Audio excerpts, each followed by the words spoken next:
Shalom, सबको जय मसीह की।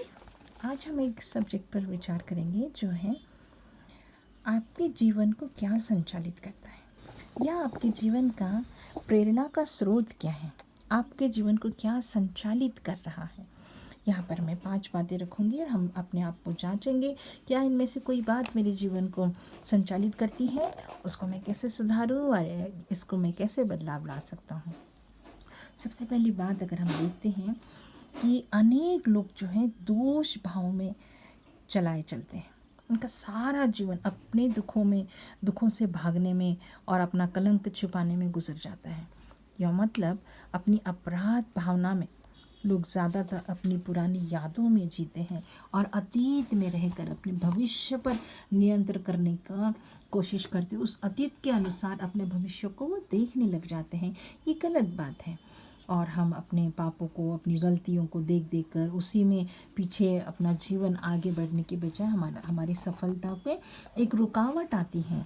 तो हमारा जीवन में अगर आपकी दोष भावना अनेक आपके अतीत की बातें संचालित कर रही है तो ये परमेश्वर के उद्देश्य से गलत है और हम पीछे जा रहे हैं। क्योंकि वचन क्या कहती है, धन्य है, क्या ही धन्य है वह जिसका अपराध क्षमा किया गया और जिसका पाप ढांपा गया है।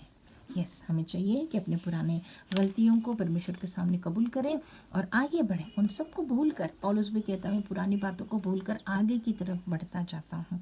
तो ये हमारा ध्येय होना चाहिए कि हम अब अतीत में रहकर अपने पैरों में बेड़ियाँ लगा के अपनी सफलताओं से वंचित ना हो, परंतु आगे बढ़ने के लिए अपने अतीत को साफ रखें, खुदावन से तौबा करें और अपने तमाम गुनाहों को भूल कर आगे की ओर बढ़ते जाएं। दूसरी बात है, कई लोगों के जीवन में कड़वाहट या फिर क्रोध की भावना में जीते हैं।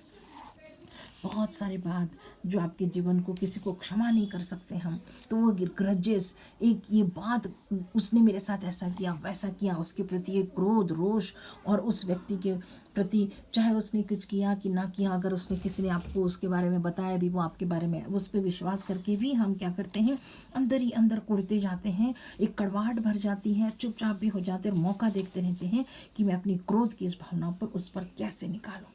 ये भी गलत है। कुड़वाहट हमेशा क्या देती है, दुख देती है, हमारे ही जीवन को वो खराब करती है, अपराध की भावना में लेकर के चली जाती है। इस तरह से हम अतीत को पकड़ के नहीं रहना है। किसी ने बुरा किया उस बात को गले में लगा के या मन में रख के कड़वाहट में नहीं जीना है, क्रोध नहीं रखना है, क्योंकि परमेश्वर ऐसी बातों से घृणा करता है, वो नहीं चाहता। वो मेल का परमेश्वर है, कहता है जो धन्य है वो जो मेल कराते वो परमेश्वर की संतान कहलाएंगे। और एक जगह लिखा है, क्योंकि मूड़ तो खेत करते करते नष्ट हो जाता है और भोला जलते जलते मिट जाता है। यस, देखिए, ये आप तड़पते रहोगे, कड़वाहट में रहोगे। कहते ना, टेंशन में जो है वो बंदा टेंशन दे के तो चला गया, वो हैप्पी है, उसको कुछ परेशानी, लेकिन आप उस बात को दिल में लगा के आप परेशान हो रही, ये गलत हो जाता है और आपके जीवन पे वो हेल्थ पे भी आपकी वो असर कर सकता है। तीसरी बात हम देखेंगे, बहुत से लोग डर में जीते हैं। किसी न किसी बात को, कुछ न कुछ बात को लेकर के वो क्या कहते हैं, डर लेकर के बैठ जाते हैं। तो ये डर उनके जीवन को नियंत्रण करता है। डर में जी करके वो आगे नहीं बढ़ पाते, अपने अच्छे अच्छे सफलता के अवसरों को खो देते, क्योंकि हेजिटेशन, डर, संकोच ऐसा होता है कि उनके पास गुण होते हुए भी वो उस डर के खातिर अपनी इस खुद की बनाई हुई जेल में ही अटक के रह जाते, सफलतापूर्वक आगे जीवन में नहीं बढ़ पाते। इसके लिए हमें ज़रूरी है इस बात को दिल में से निकालने के लिए, डर की जगह हमने क्या लाना है, प्रेम को भर लेना है। लिखा है वचन में, ये पहले यूहन्ना 4:18 में लिखा, प्रेम में भय नहीं होता, वरन सिद्ध प्रेम भय को दूर कर देता है, क्योंकि भय का संबंध दंड से होता है और जो भय करता है वो प्रेम में सिद्ध नहीं होगा। आपके अंदर डर है मतलब आपके अंदर प्रेम की कमी है, कुछ ना कुछ डाउट्स आपके दिल में हैं। चाहे परमेश्वर के अस्तित्व के प्रति भी आपके मन में डर हो सकता है, क्या सचमुच ऐसा होगा, क्या ऐसा है। इस संकोच का, संदेह को जब हम लेकर के चलते हैं तो हमारे अंदर ये डर बैठ जाता है और हम आगे सफलतापूर्वक अपने जीवन को नहीं जी पाते। चौथी बात, बहुत से लोग हैं संसारिक बातों के द्वारा चलाए चलते हैं, जो कुछ रिचुअल्स हैं, कुछ विधियाँ हैं, परंपरागत कुछ बातें हैं, उसको लेकर के जब हम संसार में चलते हैं तब भी हम अपनी इच्छा को अनुसार अगर काम नहीं कर पाते तो हम क्या करते हैं, आनंदित नहीं हो पाते, महत्वपूर्ण बातों को हम इग्नोर कर देते, उस किसी और जो बात आसान होती है उसको किसी और तरीके से, संसारिक तरीके से बनाकर उसको पेश करने के द्वारा हम बहुत सी बातों में अच्छाइयाँ चूक जाते हैं। पहले बेहतर वस्तुओं को ढूंढने लग जाते, ये होना चाहिए, वो होना चाहिए, किसी न किसी महत्वपूर्ण चीज़ों को हम खो देते हैं और अपनी सुरक्षा भी चली जाती है, फिर हम फंसते चले जाते हैं लोगों की बातों में। तो ये संसार जो है हमें गलत फहमी की तरह लेकर के चले जाता है। कोई हमारे जीवन को महत्वपूर्ण चीज़ें नहीं मिलती हैं, बहुत सी पैसा पाने के लिए, कीमती चीज़ों पाने के लिए कुछ टेढ़ा रास्ता अपनाते हैं संसारिक तरीके का, तो वो हमें नहीं करना चाहिए। वचन में लिखा है, सर्वप्रथम तुम अपने उसके परमेश्वर के राज्य की खोज करो तो तुम्हें सारी वस्तुएं मिल जाएंगी। एक ही काम करना है, संसार की अनेक रीतियों पे नहीं चलना, परंपरागत रूढ़िवादियों में नहीं जाना। हमें चाहिए कि हम परमेश्वर की ओर ताकि हर छोटी बात के लिए परमेश्वर कहते जब हम पर उसको हम प्रथम स्थान देते, उसके पीछे जब हम चलते तो वो जो चीज़ें हमें चाहिए संसार की, धन दौलत पैसा छोड़, वो अपने आप आपके पास आ जाएगी। और हमें वचन में ये कहता है कि सबसे अधिक अपने मन की रक्षा करनी है, मन को हावी नहीं होने देना है संसारिक बातों को। वचन ये भी कहता है कि संसार से प्रेम करना परमेश्वर से बैर है। आप दूर हो जाओगे अगर संसार पे ज़्यादा हमारा फोकस हो जाएगा।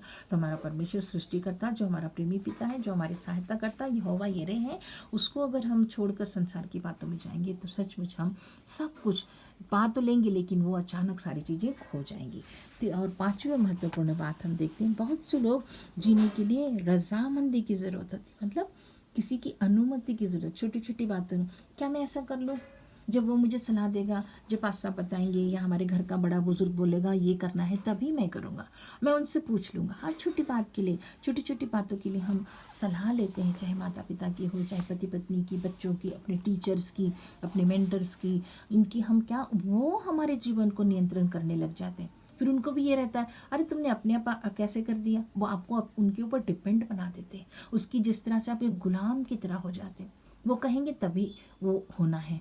तो इस तरह से दुनियावी बातों में जब हम किसी और की चीज़ों में जब हम रजामंदी में कोशिश करने की करते हैं तो हम चिंता और दबाव में चले जाते हैं। अगर नहीं लिया तो हमें लगता है क्या मैंने सही किया कि नहीं किया, उसने बताया नहीं, मुझे अभी नहीं पता चला। आप उस पर आपकी सक्सेस पाने के लिए आप अपना स्वयं का कदम नहीं उठाएंगे, आप डिले हो जाएंगे और उस व्यक्ति पर ज़्यादा से ज़्यादा भरोसा।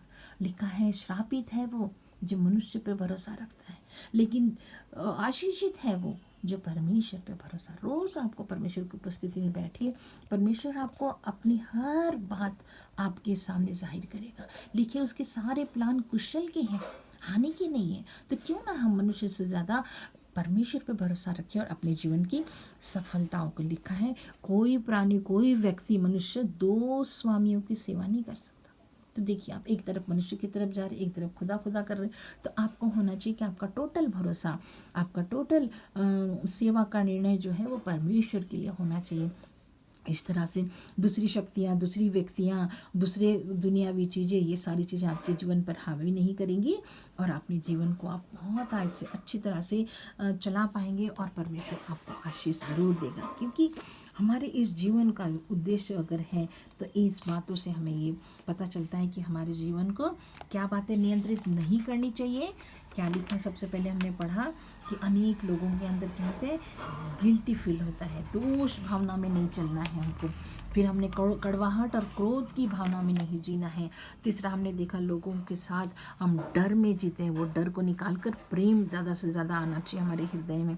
संसारिक बातों के अनुसार नहीं चलना है और किसी की अनुमति के अनुसार नहीं चलना। इन बातों को जब हमने जाना, अपने जीवन को जांचें पड़तालें, क्या मेरा जीवन ऐसा चल रहा है, तो उस पर मुझे अधिक से अधिक परमेश्वर को वचन पढ़ो, परमेश्वर के प्रेम में बढ़ो, सिद्ध बनो और परमेश्वर को ही अपने जीवन से महिमा दो। किसी और को परमेश्वर की महिमा का कारण ना होने दो, लेकिन आपको परमेश्वर ने बनाया, रचा और सृजा कि आप परमेश्वर की महिमा करें। परमेश्वर इस वचन से आपको आशीष दे, आपका दिन शुभ हो और आपके जीवन में बहुत सारे जो अड़चने हैं वो सारी दूर हो और आप अच्छी तरह से अपने जीवन को सफलता की तरफ लेके चलें। आमीन।